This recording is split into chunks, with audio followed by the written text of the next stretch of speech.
আপনি রাসূলুল্লাহর শানে বেয়াদবি করেছেন, এটা যদি আমি বলি এটা গীবত না, এটা সমালোচনা নয়, এটা ঈমানের তাগিদে বলা প্রয়োজন। কথা বলেন ঠিক কিনা? আপনারা বলেন আমার নবী কি কাউবয়? না, ঈমানদার এটা বলতে পারে না।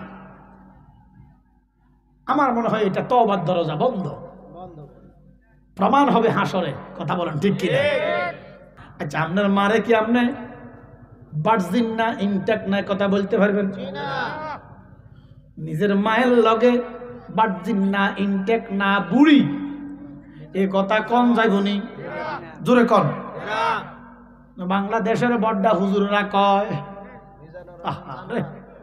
এই জানোয়ারের গোষ্ঠীরা কয় মা খাদিজা নাকি বুড়ি তালাইকা, বুড়ি তালাইকা। নাউজুবিল্লাহ কন না। অথচ আমার আল্লাহ কয় নবী গো, পৃথিবীতে যত নারী আছে গো, একমাত্র একজন, ইনি হচ্ছেন খাদিজাতুল কুবরা, ইনাকে আমার আল্লাহ সালাম দিছে। নিজের মায়ের সাথে যদি এই কথাটা বেমানান হয়, তো যিনি ইমানের মা, ইমানদারের মা, সুবহানাল্লাহ কন না, এই মার সাথে এই কথাগুলো কি বলা যায়? ইমানদার বলতে পারে না। দুজন উকিলে গেছে, উকিল একজন, সাক্ষী দুইজন, কাজী বেটা কি আনতে যাই কর এজেন্ট।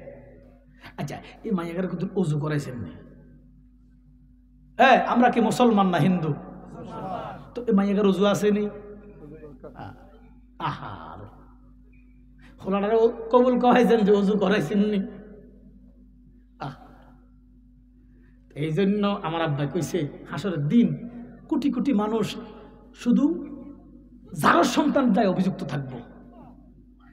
আপনি দেখছেন বিয়ে হয়েছে, আসলে তো বিয়ে হয় না, কারণ আমরা তো হিন্দু না, আমরা খ্রিস্টান না, আমরা মুসলমান। আমার কথা কয় না কা? বিয়া সুন্নত। নবী তো মান তারাকা ফালাইসা মিন্নি, যে আমার এই সুন্নতটা ছাড়বে সে আমার উম্মত না। আল্লাহু আকবার কোন। কত বড় সুন্নাহ। এবার দেখেন বাবা, রাগ করতেছেন? এটা ইম্পর্টেন্ট জিনিস, শুনেন।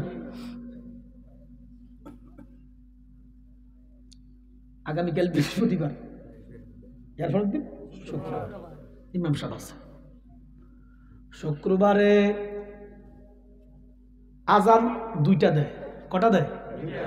একটা 12:30। মূলত এটা কোনো জুমার আজান না। জুমার আজান হচ্ছে নামাজের আগে দিয়া এটা দেয় না ভিতরে, এটাই জুম্মার আজান। মূলত ওটা আজান। আমরা কই খুতবার আজান, খুতবার কোনো আজান হয় না। আমি জানতে চাই, ঈদের মধ্যে খুতবা পড়ায়নি? আজান দেয়নি না। ওই যখন মসজিদের ভিতরে আজান দেয়, ইমাম সাহেব খুতবা নেয়।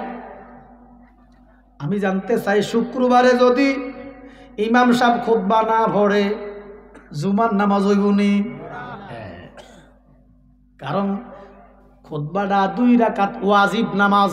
সুবহানাল্লাহ কোন। খুতবা ওয়াজিব। আমরা আজকে যোহর পড়ছি কয় রাকাত, ফরজ পড়ছি কয় রাকাত, আজকে কয় রাকাত, তো জুমা পড়ি কয় রাকাত, আবার এই 2 রাকাত ওয়াজিব, এই 4 রাকাত। সুবহানাল্লাহ কোন। এবারে শুক্রবারে যদি খুতবা না পড়ে জুমার নামাজ হইবনি? জোরে কর। শুক্রবারে খুতবা না পড়লে জুমার নামাজ নাই। এবার ঈদুল ফিতর, ঈদুল আজহার ভিতরে নামাজের পরে খুতবা পড়ি কি পড়ি না? ওখানেও খুতবা ওয়াজিব। জুমার খুতবা যেইভাবে ওয়াজিব, ঈদের খুতবা ওয়াজিব। এখন আপনি আনেন, ইমাম সাহেবরে কোন আমি দেখাই দিই। এখন আপনি খুতবাটা নিয়ে আসেন।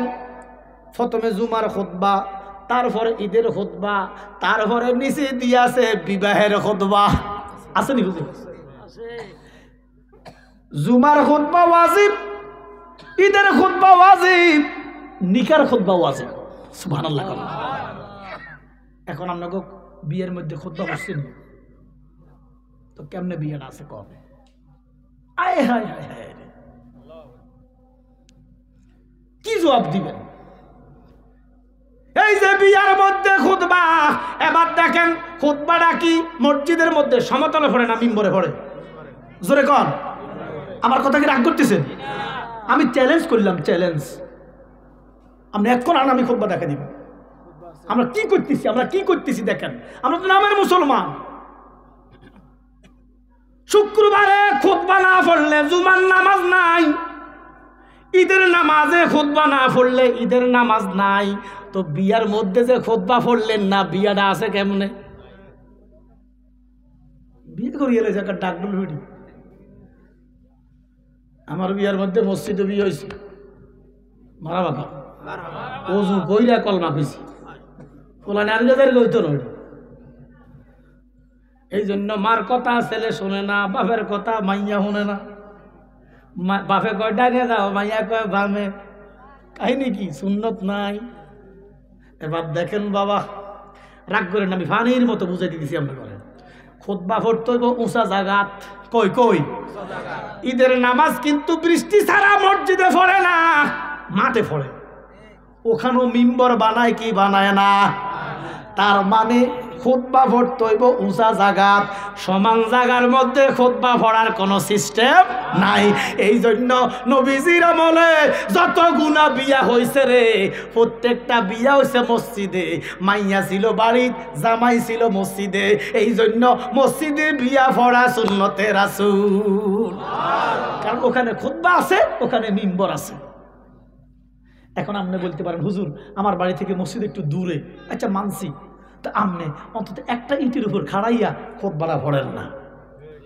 আমার কথা কয় না, কিন্তু খুতবা তো পড়েই না। অথচ মুসলমানের বিয়ার মধ্যে খুতবা লাগবে কি লাগবে না? আমরা ধর হুজুর লাগবো নি, আমরা তো পড়েন, কিন্তু অসংখ্য বিয়েতে খুতবা। এই যে ঢাকা শহরে যতগুলো বিয়া হয়, কুমিল্লা শহরে যতগুলো বিয়া হয়, কমিউনিটি হলে আসেনি খুতবা? রাগ করছেন আপনারা? বাড়িতে পড়ান, বাড়িতে পড়লে যে বিয়ে হবে না এটা না, বিয়ে হইব। কিন্তু হুজুরে হুজুর কদুর খুতবাটা পড়েন, খুতবাটা পড়া কদুর মিলাদ শরীফ পড়েন, কদুর মিলাদ শরীফ পড়া কদুর কিয়াম করেন, কিয়াম কইরা কদুর মুনাজাত দেন। আল্লাহর কসম, আর যাই হোক না, অন্তত জারবে সন্তান হইতো না। আল্লাহ যেন আমাদেরকে কবুল করে, বলেন আমিন। এখন বেড়ি অজু করবো কত? বেড়ি এসে ফাল্লার তো সাজি বাকি কথা। এত কষ্ট করি ৫,০০০ টাকা দিয়া সাহায্য আইছে, অজু করলে আর ফাল্লারের আসেনিও। এক হকিন্নি বেড়ি ভিক্ষা করে ওই বদুয়া কমিউনিটি সেন্টার কত আছে না, কিতা না বেড়ি যে হাজারের নাম কিতা না, ফাল্লার। ফাল্লার এই ফাল্লারের সামনে এক ফকিন্নি বেড়ি ভিক্ষা করে। ২০ বছর ভিক্ষা করতেছে বেড়ি। বেড়িকে আমি ২০টা বছর এখানে ভিক্ষা করতেছি, যে মাইয়ারা এটার ভিতরে ঢুকে এটা আর বাইর হয় না, কই যায়?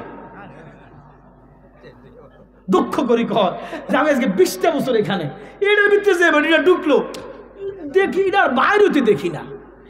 তখন বেড়ি তো মানে অশিক্ষিত মানুষ, বুড়া মানুষ, বুঝ কম। এটা যে কালাডারে ঢুকাইলে পাউডার মাইকা, আড়া মাড়া মাইকা, এটার যে একটা দলা বানায়, বেড়িতে খবর নাই। তখন এ বেড়ি এত আড়া মাড়া মাখি আইসে, এ বেড়ি অজু করবো কত? কথা কন না। আচ্ছা আপনারা কন, বিয়ের মধ্যে কি অজুরের দরকার আসল না? আমরা বিবেকে কিতা কয়? এত বড় একটা ফরজ কাম, বিয়া ফরজ, বিয়া সুন্নত, সুবহানাল্লাহ কন না কেন? কারণ কি জানেন বিয়ের উপর এত গুরুত্ব কেন? আমাদের মালিকের কি নাম? মালিকের কি নাম? জুরে কন। আল্লাহ কয়, আল্লাহর সিফাত হচ্ছে একাকী থাকা। একাকিত্ব থাকা কার সিফাত? আর সৃষ্টির সিফত হলো সঙ্গ মিলিয়া থাকা। এই জন্য বিয়া করা ফরজ, বিয়া করা সুন্নাহ। নবীকে মান তারাকা ফালাইসা মিন্নি, যে সুন্নতটা ছাড়বে সে আমার উম্মত না। আল্লাহু আকবার কন্যা। তাহলে আপনারা বলেন এই বিয়ের মধ্যে সুন্নতটা, এই যে ওযুর দরকার ছিল কি ছিল না? খুতবার দরকার ছিল কি ছিল না? আমি গুনাহগার, জানতাম না, আমার আব্বা জানাইছে। আমরা ৮বার বিয়ে মসজিদে হয়েছি। আমি আমার ৩টা শালীর বিয়ে দিছি মসজিদে। মারাবা কর। নবীকে মান তামাসসাকা বিসুন্নতি ইনদা ফাসাদা উম্মতি ফালাহু আজরুমিয়াতা শাহিদ। উম্মত রে, আমার একটা মুর্দা সুন্নত যদি কেউ জিন্দা করতে পারে, আমি নবী তার ১০০ শহীদের জবাব দিব। আমার শালীর বিয়ের মধ্যে কেউ মসজিদে হইতো না, আমি কেউ বিয়ারাই দিলাম না, বিয়ারাই দিলাম না। সুবহানাল্লাহ কইতেন না। আমার হোরে আমার অব্দি কোনোদিন কথা বলে নাই। আচ্ছা বিয়ে দিতাম না, বিয়ে যদি মসজিদও না হয় ওই তো না কেন, আমার হোরের ঘরের লগে মসজিদ ফাঁকি দিয়ে আমি 3টা মুর্দা সুন্নত জিন্দা করে দিছি। মালিক যদি এতো তো নাজাতের একটা ফয়সালা হয়ে যেতে পারে, কথা কেন ঠিক কিনা? এই জন্য বাবা যদি আশেপাশে মসজিদ থাকে, আপনারা যারা সৌদি আরব থাকে জিজ্ঞাসা করেন, এখনো সৌদি আরবে বিয়া মসজিদে হয়। সুবহানাল্লাহ কন্যা, এটা সুন্নাত তো। কারণ মসজিদে খুতবা আছে, মসজিদে মিম্বর আছে। আর বিয়ের মতো একটা শ্রেষ্ঠ উত্তম কাজ মসজিদে হোক। মহিলা মসজিদে যাবে না, মহিলা ঘরে থাকবে, পুরুষ মসজিদে থাকবে। ঘোষণাকার আল্লাহ যেন আমাদেরকে এই সুন্নাহগুলা মানার তৌফিক দেয়, বলেন আমিন। আরো জোরে বলেন আমিন। এবার দেখেন বাবা, আল্লাহ কয় কুল্লু নাফসিন যায়কাতুল মাউত। এখানে 50-এর উপর অনেক মানুষ আছে, 60-এর উপর অনেক মানুষ আছে, 70-এর বয়সের মানুষ আছে। ওরে বাবা, ছেলে বলে বাবা তোমার দাড়ি পেকেছে, মেয়ে বলে বাবা তোমার চুল পেকেছে। আমি বলি আমার মরার চিঠি এসেছে, বলেন আমি বলি আমার মরার চিঠি এসেছে। কারা কারা কবরে যাবেন হাত তুলে দেখান তো, কবরে যাবো তো আমার সাথে বলেন আমি বলি আমার মরার চিঠি এসেছে, জোরে আমি বলি আমার মরার চিঠি এসেছে। ওরে আগের মতো চোখে আমি দেখি না তেমন, চোখ জালি হইয়া গেছে কেমনের কেমন। ঠিক নেই? মুরব্বীরা কি আমাদের মতো চোখে দেখে? আমরা কি 20 বছরটার মতো দেখি? আস্তে আস্তে পাওয়ার কমে না বাড়ে? আরো জোরে কর। ওরা আমার বউ বুঝে না এই কালা চুল কেন সাদা হয়েছে। আমার বিবি আমারে বলে, আমার বয়স কিন্তু বেশি হয় নাই, হয়তো 40+। আচ্ছা আমরা কম মুরব্বীর দরকার, তো মুরব্বীর দরকার, বেশি মুরব্বীর দরকার না। এবার বেশি না, এবার আছে কত? 60-এর উপরে, 70-এর উপরে। আচ্ছা এবার দাঁড়িয়ে সাদা হয়েছে, এটা বয়স হয়েছে, তো আমারটা সাদা হইব কেন? কিছু ফাঁকে বাতাসে, কিছু ফাঁকে বয়সে। সুবহানাল্লাহ কন্যা। এবার আল্লাহ কো মুসা বয়সে ফাঁকুক আর বাতাসে ফাঁকুক, মনে রাখবা একটা চুল একটা দাড়ি যদি সাদা হয় এটা মরণের চিঠি। আল্লাহু আকবার কন। আমার বিবি আমারে বলে, আমরা তো অর্গুমা থাকেন, যেমন আজকে প্রায় 3 মাস ঘুম হয় না। প্রত্যেক দিন যাই, অনেক সময় ফজর নামাজ পড়ে ঘুমাই, 2 ঘন্টা 3 ঘন্টা ঘুমাই।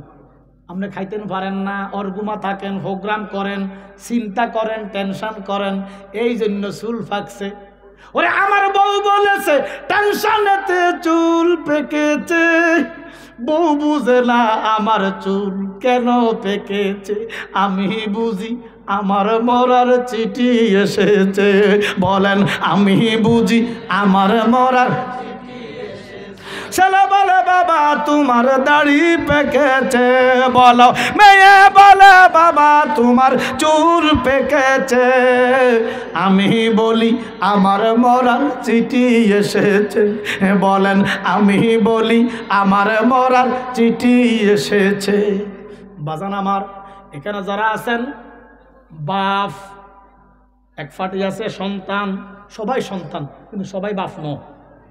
আমার কথা কয় না, যেমন এই ফিচ্ছিগুলো অন্য বাপ হয় না, এরা সন্তান। আর আমরা মুরব্বী যারা আছি তারা বাপ। কথা কন ঠিক কিনা? এবার যারা বাপ আছেন হাত তোলেন, বাপ বাপ। এবার যারা সন্তান আছেন তারা হাত তোলেন, সন্তান সবাই। আচ্ছা আমি সন্তানদেরকে ডাক দিচ্ছি, আপনারা জি বলবেন। ও সন্তানেরা, আওয়াজটা সবাই দ্বিতীয়ত, ও সন্তানেরা। তোমার বাপে সুদ খাইছে, ঘুষ খাইছে, দুর্নীতি করছে, পরের হক নষ্ট করছে, তোমারে খাওয়াইছে। আমি সন্তানদেরকে বলতেছি, আবার বলেন জি। ও সন্তানেরা, তোমার আব্বা যে সুদ খাইয়া তোমারে খাওয়াইলো, ঘুষ খাইয়া তোমারে খাওয়াইলো, দুর্নীতি করে তোমারে বড় করলো, তুমি কি তোমার আব্বার গুনার বাগ নিবানি? আওয়াজ দেন, আওয়াজ দেন। বাপের গোষ্ঠী হুঞ্চুনি, কাল লাগিয়া কান্দরে মনে কারে লাগিয়া বান্দ। ও বাপের গোষ্ঠী শোনো, কারে লাগিয়া কান্দরে মনে কারে লাগিয়া, কেউ তো তোমার আপন হবে না, না যে জন হবে আপনা সে তো মদিনা। ও সন্তানেরা, তোমাদের আব্বা যে সুদ খাইয়া ঘুষ খাইয়া দুর্নীতি করে টাকা পয়সা কামাইলো, তোমারে খাওয়াইলো, তোমারে জামা কিনে দিল, ভাত গোস্ত খাওয়াইলো, বড় করলো, তুমি কি আব্বার গুনার বাগ নিবানি? সন্তানরা বলেন হা বা না। এবার আব্বার শুনছেননি কোন সন্তান আব্বার গুনার ভাগ নিবে না, তো আপনি কার জন্য করতেছেন? কার জন্য সুদ খাইতেছেন? কার জন্য ঘুষ খাইতেছেন? স্ত্রীকে বলেন, স্ত্রী গো, ও স্ত্রী, তুমি কি আমার গুনার ভাগ নিবানি? স্ত্রী বলবে আমি নিব না। সন্তানকে বলবেন, ও বাবা, তোমার আমি কত ভালোবাসি, আমি ঢাকা শহর প্লেট কিনছি সুদ খাইয়া, ঢাকা শহর প্লেট কিনছি ঘুষ খাইয়া রে বাবা, আমি মারা গেলে তুমি এগুলার মালিক। ও বাবা, আমি কত কষ্ট করে 2 নম্বরই করে অট্টালিকা বানাইলাম, আমি মরার পরে তো তুমি মালিক রে বাবা, আমার প্লেট তুমি নিবানি। ও সন্তানেরা, বাবার প্লেট নিবানি? কথা কয় না কা নিব? বাবার প্লেট নিবানি? টাকার ভাগ নিবানি? জোরে কন না কা? জমির ভাগ নিবানি? কিন্তু গুনার ভাগ তো কাল্লাই করলেন।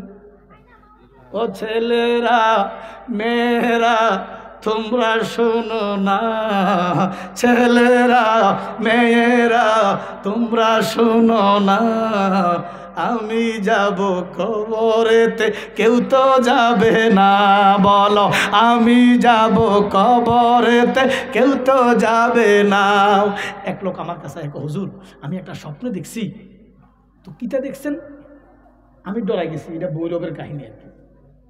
ভৈরব কোন চণ্ডীবেন না কোন জায়গাতে, আরো 5-7 বছর আগে।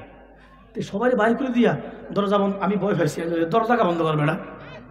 কয় না হুজুর আমি ডরাইয়েন না বেড়া, মাতব্বর মানুষের কি মাতব্বর বুঝেননি সমাজের, আপনারা কি দেখুন সর্দার, তো বেড়া তো সবাই চেনে।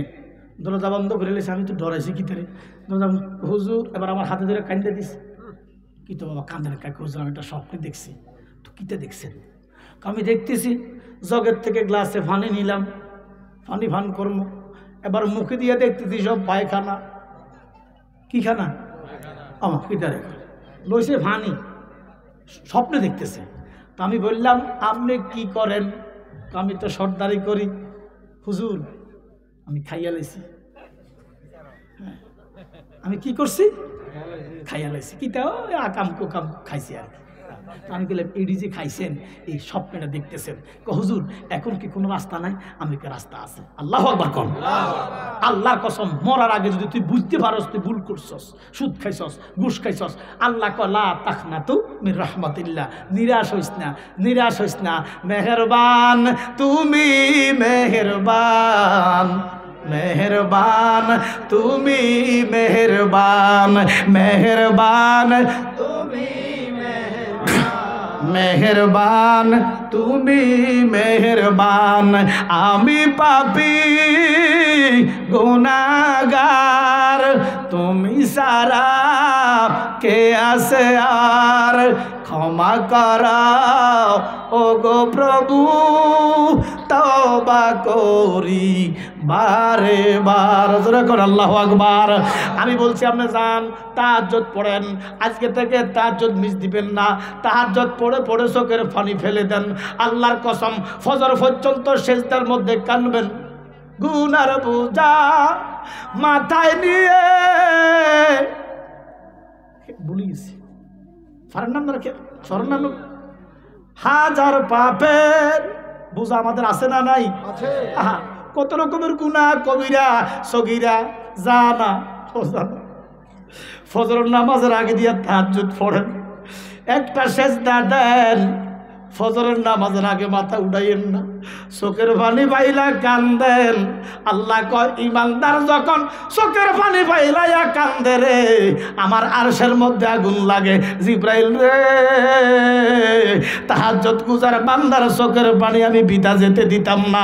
আমার বান্দার চোখের পানি দিয়া আমার বান্দার সমস্ত গুনাহগুলা মোচন করে দে। এই জন্য বাবা আপনি এখনো সময় আছে। সুদ খাইছেন, আপনি কোনো আল্লাহর সাথে কুফরি করেন নাই, হয়তো কবিরা গুনাহ করছেন, সুদ খাইছেন, আপনি কোনো শিরিক করেন নাই। ঘুষ খাইছেন, আপনি শিরক করেন নাই, আপনি হয়তো কবিরা গুনাহ করছেন। আল্লাহ কয় তুমি গুনাহগার, আমার নাম রহমান। তুমি কি গুনাহ করছো? শুধু ইস্তেগফার করো, আল্লাহর দরবারে ক্ষমা প্রার্থনা করো, আমি তোমাদেরকে ক্ষমা করে দিব। সুবহানাল্লাহ। এই জন্য বাবা, আজকে থেকে যারা এখানে আসছেন, আল্লাহর দোহাই লাগে, আমরা ইহদিনাস সিরাতাল মুস্তাকিম, আমাদের পথটা হচ্ছে সোজা, আমরা সোজা পথে আছি। সোজা পথ হচ্ছে ইহদিনাস সিরাতাল মুস্তাকিম। আমরা বলেন তো, মরলে কি আমরা বিয়ে হয়ে যান না সোজা হয়ে যান? মরার পরে কি বাঁকা হন না সোজা হন? আমরা আগেই সোজা হয়ে যাই, আগে সোজা হই। যেই সোজা পথে আমরা আছি, ওই সোজা পথে সুদ নাই, সোজা পথে ঘুষ নাই, সোজা পথে মারামারি নাই, সোজা পথে রাহাজানি নাই, চুগলখুরি নাই, অহংকার নাই, তকাব্বুরি নাই, ফরের মাথায় বাড়ি দেওয়া নাই, ফরের লাইল ঠেলা নাই, ফরের জমি দখল করা নাই। কার জন্য করবেন? কেউ আপনার বাগ নিবে না। অন্ধকার কবরে যখন যাবেন, অন্ধকার কবরে এমন পরিস্থিতি, আমার নবী ডাক দিয়া উম্মতরে, তোমরা কবরে যাইও না, তোমরা কবরে যাইও না, তোমরা কবরে যাইও না। ইয়া রাসূলুল্লাহ, নবী গো কেন?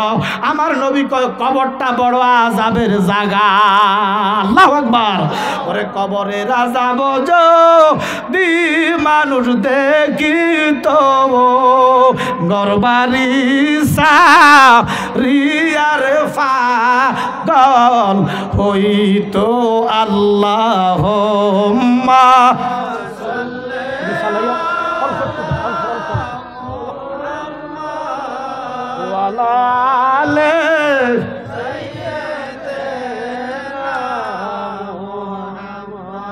একদিন নবীজি জুমার নামাজ পড়তেছে, মসজিদে নববীতে যাবে, ফাগরি পড়তেছে, এমন টাইমে দেখতেছে প্রচুর কান্নার আওয়াজ আসতেছে। আমার নবী তালাশ করলেন, কে কাঁদতেছে, কে কাঁদতেছে। আমার নবী চোখ বন্ধ করলে দেখে কি দেখে না? নবীজি চোখ বন্ধ করে দেখলেন, ইসলাম জগতের তৃতীয় খলিফা আমিরুল মুমিনিন সাইয়েদনা উসমান গনি জিন্নুরাইন কান্দে। উসমান গনি জিন্নুরাইন আমার নবীর দুইটা কন্যাকে বিয়ে করেছেন, লকব হয়ে গেছে জিন্নুরাইন, দুইটা নূরের মালিক। আমার নবীর মেয়েরা যদি নূর হয়, আমার নবী কেমনে মাটি হয়? আল্লাহু আকবার কর। উসমান জিন্নুরাইন না তো কেমনে নবীর দুইটা কন্যা বিয়ে করছে? সুবহানাল্লাহ কন্যা, মা রোকেয়া এবং মা কুলসুমকে দুইজনকে শাদী করার কারণে ওসমান ও সে জিন্নুরাইন সিজদার মধ্যে কান্দে। নবী ফিটের মধ্যে হাত দিয়া কো, বাবা ওসমান আপনি কেন কান্দেন? ও ওসমান আপনি কেন কান্দেন? বলে, ইয়া রাসূলুল্লাহ, নবী গো আমি মরণের চিন্তায় কান্দি। কেমনে গো কবরে থাকবো? আজরাইল কেমনে জানি রূহ নিব গো। ইয়া রাসূলুল্লাহ, নবী গো অন্ধকার কবরে কেমনে থাকবো? মরণে জানি কত কষ্ট, কবরে জানি কত কষ্ট। আমার নবী ডাক দিয়া ওসমান, আপনি কাঁদেন না, আপনার মরণে আমি নবী আপনার সামনে থাকব। সুবহানাল্লাহ। আচ্ছা আপনারা বলেন তো, নবীর সাহাবীদের কি মরণে কষ্ট আছে? কবরে কষ্ট আছে? এরা জান্নাতের টিকিট প্রাপ্ত সাহাবা, এর ফলে সাহাবারা কাঁদছে। আপনি আর আমি একটা দিন কাঁদছি না, শুধু কারে মারমু, কার ফাঁসায় বাস দিব, কারটা দখল করবো, এই দান্দা ছাড়া আর আমাদের কোনো ধান্দা নাই। অথচ নবীর সাহাবারা কাঁদতে কাঁদতে পেরেশান, অথচ ওনাদের কাঁদার কোনো প্রয়োজন নাই। যে উসমান গনি আমার নবীর জন্য জীবন জানমাল যা আছে সব কোরবান দিছে। একদিন একটা ফকির বেড়া আসছে, ইহুদি ফকির বেড়া আমার নবীর দরবারে আসলেন। আসসালামু আলাইকা ইয়া রাসূলুল্লাহ, নবী গো আপনি তো গো আল্লাহর নবী পয়গম্বর, কিন্তু আমি ইহুদি, আমি আপনাকে নবী হিসাবে মানি না, কিন্তু আপনি আলামিন এটা মানি। সুবহানাল্লাহ। নবী মানি না, আপনি যে আলামিন এতে কোনো সন্দেহ নাই। আপনি বিশ্বাসী, আপনি আমানত রাখেন। রাসূলুল্লাহর কাছে যা আমানত দিতেন, 20 বছর পরে আসলো সে আমানতটা পাইতো। সুবহানাল্লাহ। আমার কাছে তো আমানত দিলে যদি কেউ 5,000 টাকা আমানত দেয়, আমি এটা খরচ করে লাই, পরে বেড়া চাইলে দিয়ে দিই, এটার নাম আমানত না। আমানত হচ্ছে যেটা দিছে এটাই ফেরত দেওয়া। সুবহানাল্লাহ বলেন না? আমার রসুল 63 বছরের জিন্দিগিতে কারো আমানত খেয়ানত করে নাই, একটা মিথ্যা কথা বলে নাই। ইহুদি আয় রাসূলুল্লাহ, আপনি আল্লাহ রসুল, কিন্তু আমি তো ইহুদি, আমি তো আল্লাহ রসুল মানি না, তবে আপনি আলামিন মানি, আপনি আমার কিছু ভিক্ষা দেন। নবীজিকে আমি তো ভিক্ষাবৃত্তি পছন্দ করি না, তুমি যদি মুসলমান হইতা তোমার আমি ভিক্ষা দিতাম না, যেহেতু তুমি অন্য ধর্মের লোক, তুমি ইসলাম বোঝো না। শোনো, এই মুহূর্তে আমার কাছে কিছু নাই, আমার জামাই আছে, আমার জামাইয়ের কাছে, ওসমানের কাছে যাও, যাইয়া আমি রহমাতুল্লিল আলামিনের কথা বলো যে আমি পাঠাইছি, ওসমান তোমাকে খালি দিবে না। সুবহানাল্লাহ। এবার ফকির বেড়া যাইতে যাইতে দেখতেছে ওসমানের বাড়িতে হযরত ওসমান গনি জিন্নুরাইন অনেক সৈন্যদেরকে নিয়া, চাকর বাকরদেরকে নিয়া গাছ থেকে তুলা ভাটতেছে। তুলা কি ভাটতেছে? তুলা। তো তুলা ভাড়ে, আচ্ছা কিছু কিছু তুলা বাতাসে ওড়ে না? এবার হযরত ওসমানে উড়া তুলা গুলা এইভাবে লাভ দিয়া ধরতেছে। সুবহানাল্লাহ কন্যা।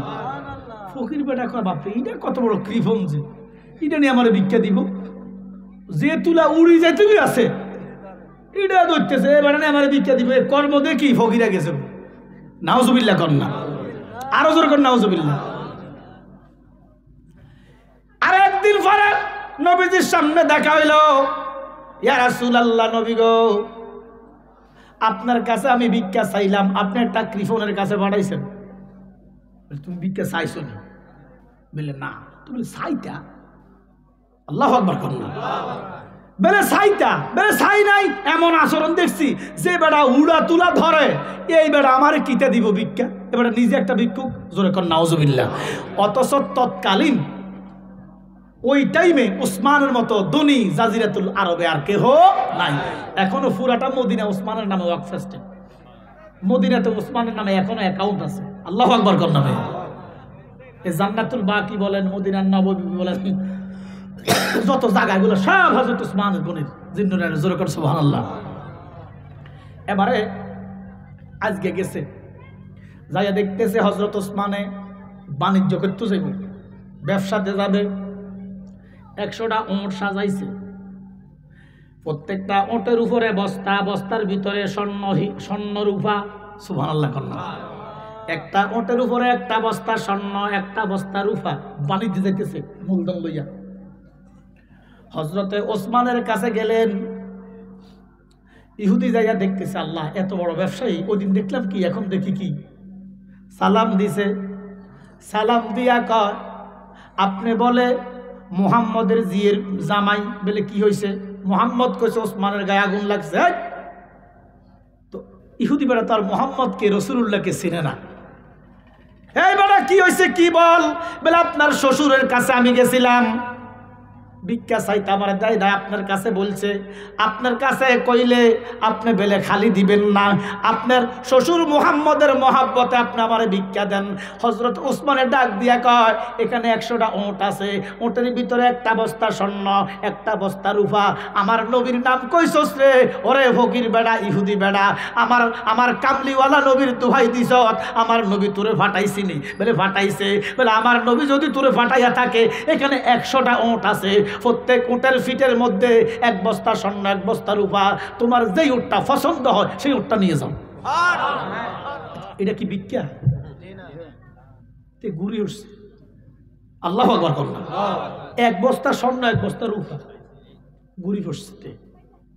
ওসমান তারে ফানি দিয়ে সজাগ করছে, কিরে ফকির বেড়া, ঘুরি ফুটলি কেন?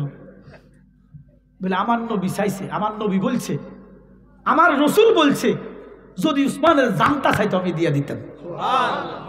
এটা সাহাবা আজমাইনের কর্ম। এবারে এতে একবার ফিসে যা, একবার সামনে যা, কোনটা বড়, কোনটা বড়, কোনটা বেশি। তো এবারে কোনটা বড় কোনটা ছোট বুঝতে পারতেছে না। তো হযরত ওসমানে গেছে ওইদিকে, তো কি তাকে চোখ বন্ধ করে সামনের ওটের মধ্যে ধরছে, একটা সামনেরটা লাগামো ধরিয়া, ফিসের দিকে চায় না। তো গরু ছাগল ঘোড়া গাদার একটা অভ্যাস আছে যে সামনেরটা যেদিকে যায়, আল্লাহু আকবার কন্যা। এবারে ফিসির দিকে চায় না, ফতমোটের মধ্যে ধরছে, দৈরা বাড়ি ফিসের দিকে দেখতেছে 100টা উট তার ফিসে তার বাড়ি। ইহুদি হলো তার ভিতরে মানবতা জাগ্রত হয়েছে। কি বেটা আমার একটা উট দিল, আমি 100টা উট লই এলাম, এটা তো মানুষের কাম করি না। আবার ওটে বাড়ি দিয়া ওসমানের বাড়িত নিয়ে যাইয়া ওসমানের ভাইয়ের মধ্যে ভরে রয়েছে, হুজুর আমার ওট দিছেন একটা, আমি নাফরমানের মতো নিয়ে গেলাম 100টা। বলে তুমি কি উট নেও নাই? বলে আমি সামনেরটা যখন নিছি, ফিসেরটা আমার সমস্তগুলো আমার বাড়িতে চলে গেছে। ওসমান ডাক দিয়া কইরে, ফকির ইহুদি নবীর প্রেম তো তুই বুঝদি না, ইসলাম তো তুই বুঝোস না। 100টা ওট কেন? আবার তুমি কেন ফিরে আসলা? 100টা ওট কেন? আমার নবীর দোয়াই দিয়া যদি আমার ওসমানের কলিজা চাইতা, আমার রুহু চাইতা, আমার জীবন চাইতা, তোমার কদমে দিয়া দিতাম। ইহুদি একটা ডাক দিয়া কয়, এটা কোন ধর্ম? এই ধর্মে না যাওয়ার দরকার। উট ফালাইয়া নবীর কাছে গেলেন, ইয়া রাসূলুল্লাহ, নবী গো, আমার ভিক্ষা নেওয়ার দরকার নাই। আপনি যে প্রেম শিখাইছেন, যে মানবতা শিখাইছেন, যে ধর্ম শিখাইছেন, আপনার ধর্মে আমার দাখিল করেন, আমারে ফড়ায় দেন। লা ইলাহা ইল্লাল্লাহু মুহাম্মাদুর সাল্লাল্লাহু আলাইহি ওয়াসাল্লাম। সালাতুন ইয়া রাসূলুল্লাহ, হাবিবাল্লাহ, আলাইকুম সালাতুন ইয়া রাসূলুল্লাহ, আলাইকুম সালামুন ইয়া হাবিবাল্লাহ। আমার নবী যাইয়া ওসমানের ফিটের মধ্যে মোসা দিয়া কয়, বাবা ওসমান কান্দেন না। নবী গো, আমার কান্না তো বন্ধ হয় না। বলে কান্দেন না, আমি নবী দেখতেছি আপনার মরণটা বড় ভয়ঙ্কর। আল্লাহু আকবার। এই মরণের খবর আমার নবী জানে কি জানে না? একদলে কয় আমার নবী বলে কিছুই জানে না। ওরে কোন পাগলে বলে নবী গায়েব জানে না, কোন পাগলে বলে নবী গায়েব জানে না। এলেমের শহর গো নবী শাহে মদিনা, বলো এলেমের শহর গো নবী শাহে মদিনা। আমার নবী ডাক দিয়া ওসমান, ও ওসমান, আমি দেখতেছি আপনার মরণটা বড় ভয়ঙ্কর। ওসমান আরো কাঁদতেছে, ইয়া রাসূলুল্লাহ, আমার মরণটা কেমন? বলে যে মসজিদে নববী তুমি বানাইয়া দিছ। নবীজি একদিন মসজিদে নববীর মধ্যে আমার সাহাবীরা মসজিদে নববীর সংস্কার করব, আপনাদের কাছে হালাল কামাই যদি থাকে তো সাহাবীরা কি হারাম কামাই করে? আমার নবী বলে আপনাদের কাছে যা আছে কামাই রোজগারের আমার দেন, আমি মসজিদে নববীটা কাজ করব। তো সাহাবারা যা পাচ্ছে 10 টাকা 20 টাকা, তখনকার আমলের টাকা, দিনার বলেন দিরহাম বলেন, কিছু টাকা দিছে নবীজির কাছে। তো নবীজি গয়না দেখতেছে যে সাহাবারা যে টাকাগুলা দিছেন আমার মসজিদের নববীর একটা ফিলারও হবে না। সুবহানাল্লাহ। নবীজি হাত পাচ্ছে, সাহাবারা দিছে। এমন টাইমে মসজিদের নববীর ভিতরে কলিজা বুনা, কলিজা গরুর কলিজা, খাসির কলিজা বুনা করলে একটা গ্রান আসে না? নাই কি কলিজা রান্নার একটা গ্রান আছে না? মসজিদের নববীর ভিতরে কলিজা বুনা গ্রান। সাহাবারা নাক টানতেছে, ইয়া রাসূলুল্লাহ, আজকে শুক্রবার, কেডা জানি কলিজা বুনা করলো। নবীজি চোখ মুবারকের পানি ছাড়া কয়, সাহাবারা আশেপাশে কেউ কলিজা বুনা করে নাই, আপনারা যে 5 টাকা 10 টাকা 20 টাকা 100 টাকা দিছেন, আমার একজন সাহাবা নাম হলো খুব্বাব। কি নাম? খুব্বাব। কিছু দিতে পারে নাই, শর্মিন্দা হইয়া গেছে। তে কয়, আল্লাহ, আমার দয়াল নবী হাত পাচ্ছে, আমি কিছু দিতেই পারি নাই, আমার কাছে টাকা নাই। কত মুরিদ টাকা দিয়া মুর্শিদ তোমার কাছে দেয় হাদিয়া,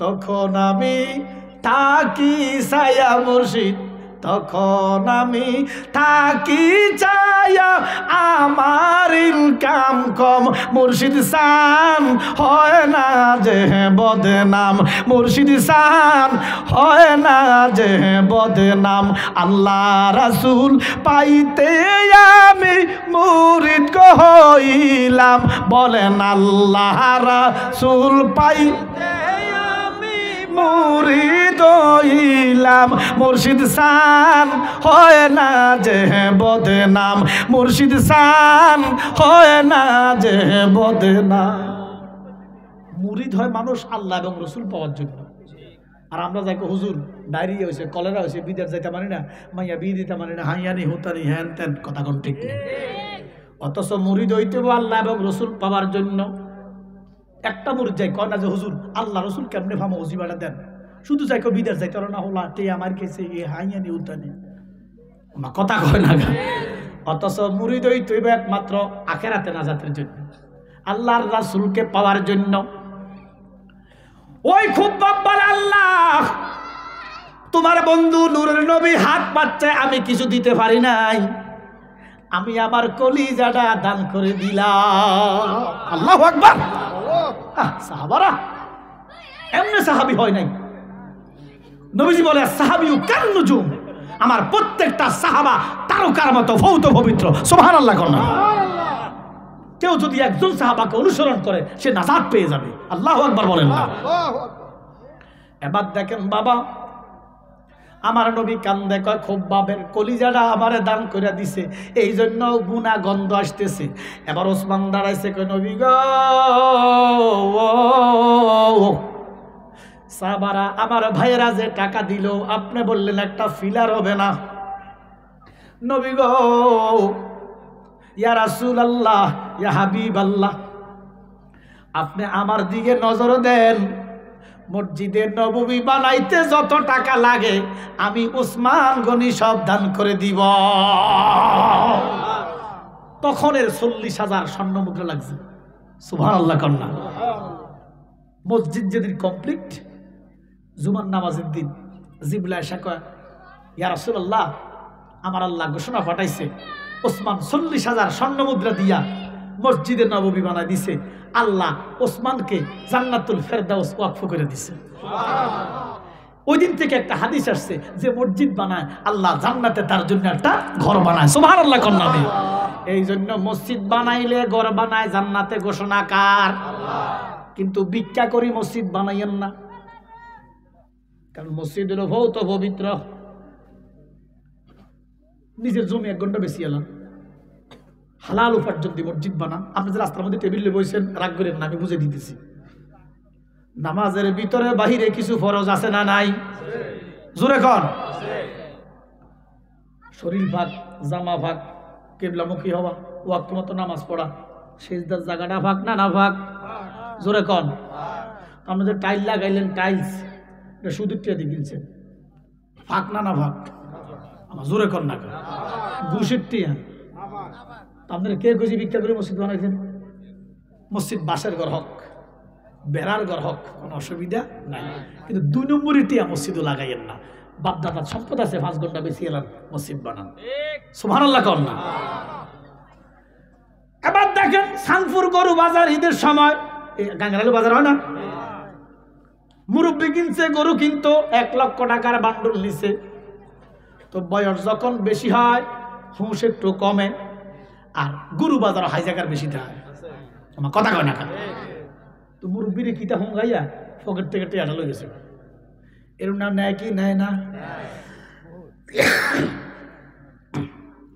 মুরব্বী তো পকেট দিয়ে টেয়া নাই গুড়ি পড়ছে হাই জায়গার তো 1 লাখ নিছে এবার নিয়ে যাইতেছে মোটর সাইকেল তার বাড়িতে ভগির বাজার সাপুজার এবার এমনি রাস্তা দিয়া যাইতে দেখতেছে মসজিদের জন্য টাকা কালেকশন করতেছে করে না জোরে কর এতে মনের দরজা খুলছে কইরে আল্লাহর নামে 1 টাকা পাইলাম 1 লাখ টাকা পাইলাম বাসাই যখন ফকরে হাত দে তা কার নাম লয় জোরে কর না আল্লাহ আজ বাসাই দাও আমারে সোরায় কর এইটা আল্লাহ আমার বাসাইছে 1 লাখ টাকা পাইছি বেটার মসজিদের টাকা খুঁজতেছে 2000 টাকা দিয়ে গেছে কই দিছে জোরে কর এটা কত আনছে তা আপনারা এখন এই টাকা দিয়া টাইলস কিনি সেজদা দিলে ওই বনি এই জন্য ভিক্ষা করি মসজিদ বানাইয়েন না গ্রামের 10 জন মিলে যাবেন একজন 1 লাখ দিবেন 10 লাখ বাসের ঘর মসজিদ বানান সমস্যা কি আপনারা টাইলস লাগাইতে কইছে কি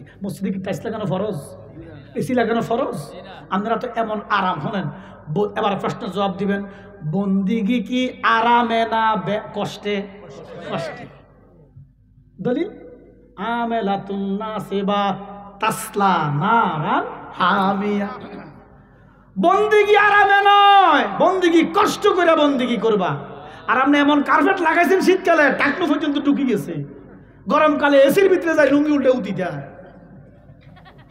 এবারে গরমকালে একবার বাইতুল মোকাররমে কয় ফুলটা লইয়া নামাজ পড়তে মাইছি বাইতুল মোকাররমে এসি লাগায় না আমার কাছে ভিডিও অন আছে হ্যাঁ এসি এতটি একই দেখা রয় আর আমি কিন্তু নামাজ পড়তে হয়েছি বাইতুল মোকাররমে এসি কে লাগাইলো না নামাজির ঘরের নওয়াজি তার কানের দাঁত ফালাই দেন দরকার কথা কোন ঠিক কিনা এই জন্য আল্লাহ দোহাই লাগে ভিক্ষা করি সুদের টাকা দিয়া 2 নম্বরের টাকা দিয়া মসজিদ বানানোর কোনো দরকার নাই হ্যাঁ আপনার যদি বাপদাদার সম্পদ থাকে হক হালালি টাকা থাকে আপনি মসজিদে দান করেন কোনো অসুবিধা নাই কিন্তু চুরির টিয়া 2 নম্বরের টিয়া ডাকাইতির টাকা ঘুষের টাকা দিয়া আপনি এসি দিলেন এ সুদের বাতাস আসতেছে কথা কোন রাগ করছেন আপনারা আল্লাহ কয় বন্ধু উসমানকে জানাইয়া দেন উসমান 40,000 স্বর্ণ মুদ্র দিয়া মসজিদে নববী বানাইয়া দিল আমি আল্লাহ উসমানকে জান্নাতুল ফেরদাউস ওয়াকফ কইরা দিলাম আমার নবী উসমান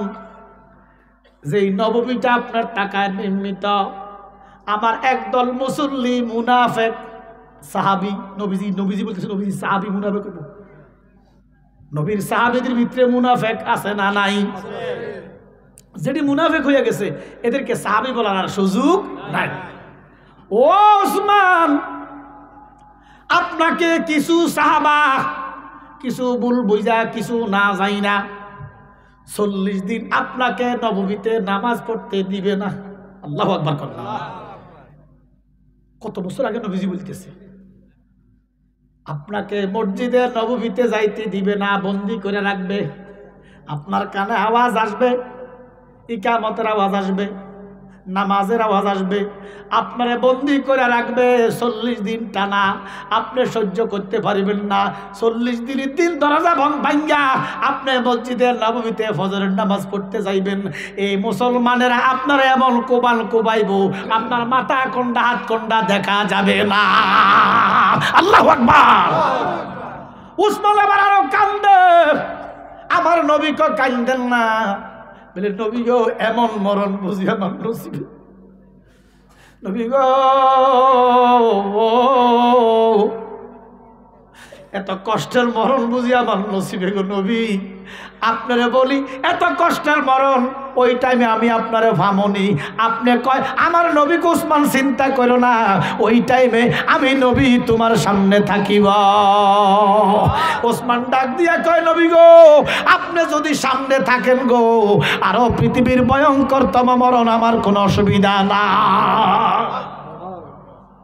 এবার আরো কাঁদতেছে এবার কাঁদেন কেন রাসূলুল্লাহ আপনি যেহেতু তোমার মরণের কথাটা কইছেন আমার কবরটা কোথায় হবে এটাও আপনি জানেন কি আমরা হয়তো কবরস্থানের কথা জানি কিন্তু আমার কবরটা কোথায় হবে আমি জানি দেখা গেছে বিদেশ গেছে বেড়া মরে গেছে উমরাতে গেছে মরে গেছে মাটি দিলে যদি লঞ্চ ডুবি গেছে বেটার খবর নাই তাহলে কার কবর কোথায় হবে আমরা কি জানি উসমান গনি জিন্নুরাইন কইয়া রাসূলুল্লাহ নবী গো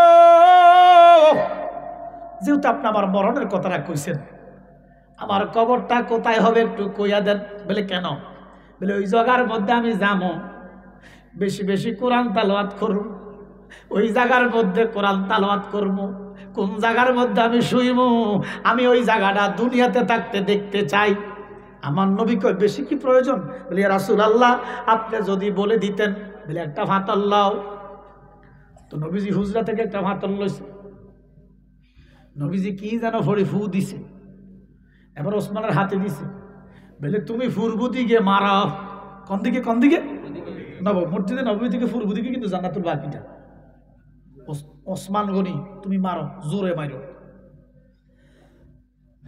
এমন জোরে মারছে নববী থেকে একটা জান্নাতুল বাকি মদিনার নববী সরাইয়া একটা জান্নাতুল বাকির একটা পূর্ব মাথা। সুবহানাল্লাহ করলাম। আপনারা জান্নাতুল বাকি থেকে ঢুকছেন, দেখবেন যে ওসমানের কবরটা অনেক দূরে, কিন্তু আমার নবীকে যাও যেইখানে পাথরটা পড়ছে সেখানেই তোমার কবর। এবার ওসমান ওইখানে গেছে, চিহ্ন দিয়া নবীজির কাছে এসে আবার কাঁদতেছে, বলি ইয়া রাসূলুল্লাহ, নবী গো, আমার নবীকে বাবা ওসমান এবার কেন কান্দা? বলে নবী গো, ওসমান কেন কাঁদতো না? আপনি সিদ্দিককে রাখলেন আপনার সাথে, ফারুককে রাখলেন আপনার সাথে, সুবহানাল্লাহ না? নবী গো, আমারে কেন এত দূরে রাখলেন গো? নবীজি, আবু বকরকে আপনার কোলের মধ্যে রাখলেন, ওমরকে আপনার কোলের মধ্যে রাখলেন, আমার এত দূরে রাখলেন। আমার নবী ওসমান তুমি জানো না, আমি নববীর মধ্যে রওজাতুন নবীতে থাকলেও তোমার কবরটাও আমার কোল। আরো জোরে কোন ওসমান, আমার রওজা থেকে তোমার কবরটা পর্যন্ত আমার কোল। এবার ওসমান আরো জোরে জোরে কাঁদতেছে। নবীজি গো, এখন কেন কান্দা? বলে নবী গো, আমার কবরটা পর্যন্ত যদি আপনার কোল হইতো, আপনি যদি আমার জানাইয়া দিতেন গো, আমি পৃথিবীর শ্রেষ্ঠ জোরে মারতাম, আমি মাস্ক রেখে নিয়ে ফালাইতাম। বলে কেন ফালাইতাম? বলে আমি পৃথিবীর সর্বপূর্বের মধ্যে যাইয়া পড়তাম, আমার কবর থেকে আপনার রওজা পর্যন্ত সমস্ত উম্মত আপনার কোলের মধ্যে থাকতো। আমার নবী চোখের বালি বালাইয়া, ওসমান এটা তোমার দায়িত্ব নয়। ওসমান শোনো, তুমি জানো না মাশরিক হতে মাগরিব, শিমাল হতে জুনুব পর্যন্ত সেইখানে আমার উম্মতকে কবর দেওয়া হয়, যখন বলবে বিসমিল্লাহি ওয়ালা মিল্লাতে রাসূলিল্লাহ, তখন আমি নুরানি হাত মোবারক বাড়াইয়া দিব, সেইখানে থাকুক না কেন উম্মতের কোলে নিয়া নিমা।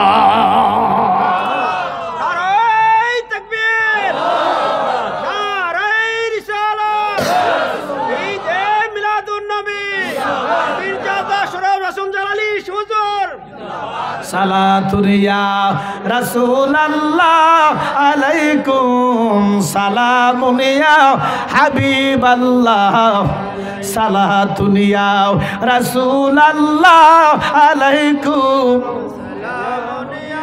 হাবিবাল্লাহ। এই জন্য আম্মা জান খাদিজাতুল কুবরা রাদিয়াল্লাহু তাআলা আনহা আমাদের মা, আমাদের কি জোরে কোন আমাদের কি? আচ্ছা, আপনার মারে কি আপনি ভার্জিন না ইনট্যাক্ট না কথা বলতে পারবেন? নিজের মায়ের লগে ভার্জিন না ইনট্যাক্ট না বুড়ি এ কথা কোন যাইবনি? জোরে কোন। বাংলাদেশের বড়ডা হুজুররা কয়, এই জানোয়ারের গোষ্ঠীরা কয় মা খাদিজা নাকি বুড়ি তালাইকা, বুড়ি তালাইকা, নাউজুবিল্লাহ কোন না। অথচ আমার আল্লাহ কয় নবী গো, পৃথিবীতে যত নারী আছে গো, একমাত্র একজন, ইনি হচ্ছেন খাদিজাতুল কুবরা, ইনাকে আমার আল্লাহ সালাম দিছে। নিজের মায়ের সাথে যদি এই কথাটা বেমানান হয়, তো যিনি ইমানের মা, ইমানদারের মা, সুবহানাল্লাহ কোন না, এই মার সাথে এই কথাগুলো কি বলা যায়? ইমানদার বলতে পারে না। খাদিজা যখন ইন্তেকাল করবে, শুনেন, মা খাদিজা যখন ইন্তেকাল করছে তখন শরীয়তে নামাজ রোজা আসে নাই, মেরাজও হয় না। মেরাজের আগেই আম্মা জান খাদিজা ইন্তেকাল করছে, নামাজও নাই, রোজাও নাই, হজও নাই, যাকাতও নাই। মা খাদিজার জীবনে কোনো নামাজ রোজা কিচ্ছু নাই, কারণ নামাজ রোজা আসার আগেই আম্মা জান ইন্তেকাল করছে। সুবহানাল্লাহ কোন। এবার দেখেন বাবা, আম্মা জান কই, ইয়া রাসূলুল্লাহ, নবী গো, আমারে যে কবরে দিবেন আপনি দিবেন। নবীজি যখন আম্মা জান যখন ইন্তেকাল করলেন, নবীজি তখন হীন হায়াতে 63 বছরের জিন্দেগিতে আছে, মানে এখনো না নবীজির রওজাতে আছে। তো মা খাদিজা যখন ইন্তেকাল করছেন, নবীজি তখন জিন্দাই আছে, মানে টোটালি শরীয়তেই জিন্দা। সুবহানাল্লাহ কোন না। এখন হয়তো শরীয়তে ফর্দা করছে, তরিকতে জিন্দা, হাকিকতে জিন্দা, মারেফাতে জিন্দা, নবীজি আমর্ত জিন্দা, ঘোষণাকার। আম্মা জান কয় খাদিজা, আম্মা জান খাদিজা কয় নবী গো, এখন না মাঝি গাছা যদি কাউকে মারা যায়, আমরা কবর দিতে বলি বিসমিল্লাহি ওয়ালা মিল্লাতি, সবাই বলেন বিসমিল্লাহি ওয়ালা মিল্লাতি। নবী গো আপনার কদমে আপনার উম্মতকে দিলাম, গোলামকে দিলাম। আম্মা জান খাদিজা কয় নবী গো আপনি যে আমারে কবর রাখবেন, আপনি তো থাকবেন উপরে, আমারে দিবেন কার কাছে? আল্লাহু আকবার। এখন আমরা মনে করি রাসূল রওজাতে আছে, ইমানদারের কবর নবীজি আসতে পারে না, নবীজি আমাদের কবর আসতে পারে না। আম্মা জান কয় নবী গো আপনি তো তখন থাকবেন কবরের উপরে, আমারে কার কাছে দিবেন? আমার নবী কয় খাদিজা আপনি জানেন না আমি রাহমাতুল লিল আলামিন, যেমন আছি কবরের উপরে তেমন আছি কবরের ভিতরে, তেমন আছি কবরে তেমন আছি হাসরে, তেমন আছি মিজানে। যত আলমে আল্লাহ বানাইছে সমস্ত আলমে নবী আছে ঘোষণাকার। আল্লাহ কয় ওয়া মা আরসালনাকা ইল্লা রাহমাতাল লিল আলামিন। আম্মা জান খাদিজা পরে আরো কাঁদতেছে, ইয়া রাসূলুল্লাহ নবী গো আমার কান্না শেষ হবে না, আমার কান্না শেষ হবে না। নবীজি কয় খাদিজা গো কেন কান্না শেষ হবে না? আপনার কান্না আমি নবী সইতে পারি না, আপনার চোখের পানি আমি নবী সইতে পারি না। ইয়া রাসূলুল্লাহ নবী গো আপনি সইতে পারেন আর না পারেন, আমি এই মুহূর্তে আমার আজরাইল আমার ঘরের দরজায় দাঁড়িয়ে রয়েছে। ইয়া রাসূলুল্লাহ নবী গো আপনার অনুমতি নিলে আজরাইল ঘরের মধ্যে ঢুকিয়া আমি খাদিজার রূহ লইয়া যাইব। এই টাইমে আমি আপনারে কয়েকটা প্রশ্ন করব গো, আপনি যদি উত্তর দেন আমি খাদিজার চোখের পানি বন্ধ হবে, আপনি যদি উত্তর না দেন আমি খাদিজার চোখের পানি বন্ধ হবে না। আল্লাহু আকবার। নবীজি কে আজরাইল দাঁড়াও। আচ্ছা আজরাইলকে আজরাইল দাঁড়াও এই কথা বলার ক্ষমতা কারো আছে না? আল্লাহ কো আজরাইল খবরদার আমার বন্ধুর আগে যাইও না, যেটা কইছে এটা কোনো খাড়াই দাও। আল্লাহ কো কত, আজরাইলকে কতক্ষণ খাড়াই দেখতাম? বলে নবী যতক্ষণ ততক্ষণ। দেখছেন নবীর কত পাওয়া, সুবহানাল্লাহ। আজরাইল কো মাবুদ আপনার বন্ধু যদি আমারে 1 বছর দাঁড়ায় থাকতে পারে বলে 1 বছর থাকবে। কত বড় পাওয়ার ক্ষমতা আমার নবীর আল্লাহ দিয়েছে, আল্লাহু আকবার। এবার আজরাইল কো মাবুদ তো 1 বছরের ভিতরে কি কেউ মারা যাইব যে মারণ লাগতো না? আজরাইল কো মাবুদ আপনার বন্ধু যদি আমার কিয়ামত পর্যন্ত দাঁড়ায় থাকতে কর বলে থাকবে। নবীর ক্ষমতা আছে না নাই? এবার আজরাইল সুযোগ পাইয়া কয় আমি যদি কিয়ামত পর্যন্ত দাঁড়ায়া থাকি আপনার বান্দাদের রূহ নিবে কেডা? বলে আজরাইল আমি চাইলে তোর মতো কুটি আজরাইল বানাইতে পারি, আমি দরকার হয় অন্য আজরাইল বানাইয়া রূহ নিব রে, তোরে দিয়ে আমার বন্ধুর সাথে বিয়াদবি করতে দিতাম না। হাই হাই হাই হাই, আল্লাহর দরবারে বিয়াদবি চলে রে, নবীর দরবারে বিয়াদবি চলে না। আল্লাহ কয় কুফরি করো, কবিরা গুনাহ করো, সগীরা গুনাহ করো, যত কিছুই করো ক্ষমার দরজা আছে খোলা, কিন্তু নবীর লগে বেয়াদবি করলে ক্ষমা নাই। আপনারা কম মা খাদিজার ইনটেক না কইয়া নবীজির রাখাল বয় কইয়া নবীর কাউ বয় কইয়া ক্ষমা চাইলে ক্ষমা গুতানোর টাইম নাই। আল্লাহ কয় লা ইয়াকবালু তাওবা, কার কাছে তুই ক্ষমা চাইবি? কোন ইমান আল্লাহ কয় লা তাকুলু রাইনা, আমার হাবিবকে রাখাল বলিও না। কোরআনে সূরা বাকারার ভিতর আল্লাহ বলে আমার নবীকে তোমরা রাখাল বলিও না, স্পষ্ট কোরআন। আর বেড়া কোন নবী কাউ বয় নাউজুবিল্লাহ কইতে। আচ্ছা আপনারা যদি মুসলমানের বাচ্চা হন আপনারা কোন আমার নবী বুঝি কাউ বয়? আওয়াজ জোরে দেন না কেন? তো কোন মুসলমান নবীকে কাউ বয় বলতে পারে? আজকে যদি কোন হিন্দু, কোন বৌদ্ধ, কোন খ্রিস্টান রসুলকে কাউ বয় কইতো আপনারা তো মাঠা নামতেন। তখন নামেন না কেন? আপনাকে আব্বাই কইছে যে আল্লাহ, আপনাকে আব্বাই কইলে ওই যাইব। ইসলামটাকে আপনাকে আব্বার ইসলাম। 30 লক্ষ কেন 30 কোটি মানুষ হইল। মস্তবী রুমি বলতেছেন লাখো মুমিন হো মগার মে ঈমান মে কামেল नहीं। রসুলকে যারা কাউবা মনে করে আদৌ কোনদিন এরা ইমানদার হইতে পারে না। এদের কণ্ঠ সুন্দর হইতে পারে, চেহারা সুন্দর হইতে পারে, বড় মুফাসসির হইতে পারে। শোনেন এই জন্য আল্লামা ফারুকী হুজুর বলছে যে আপনার ছেলেটাকে একটা সুন্নি মাদ্রাসায় পড়াইয়েন, সে বড় আলেম না হোক বড় বেয়াদব হবে না। কথা বলেন না কেন? একটা সুন্নি মাদ্রাসায় পড়াইবেন, একটা বড় আলেম না হোক একটা বড় বেয়াদব হবে না। এই জন্য বাবা নবী রাখাল না, নবীর রাখাল কইও না, আল্লাহ নিষেধ। আপনি বললেন নবী কাউ বয়, একটার পর একটা বিয়াদবি, একটার পর একটা বিয়াদবি, একটার পর একটা বিয়াদবি, আর বাংলাদেশের মানুষ হেমিলনের বাসিওয়ালার মতো ছুটছে। তো আমরা বুঝতে পারি যে ইমানদারের সংখ্যা দিন দিন কমে যাবে, গোস্তাগের সংখ্যা দিন দিন বাড়বে। মুস্তাদরাকে হাকিমের 8446 নম্বর হাদিসে রসুল বলেন এমন একটা জামানা আসবে, লক্ষ লক্ষ মসজিদ হবে, কোটি কোটি মুসল্লি হবে, একজনও ইমানদার পাওয়া যাবে।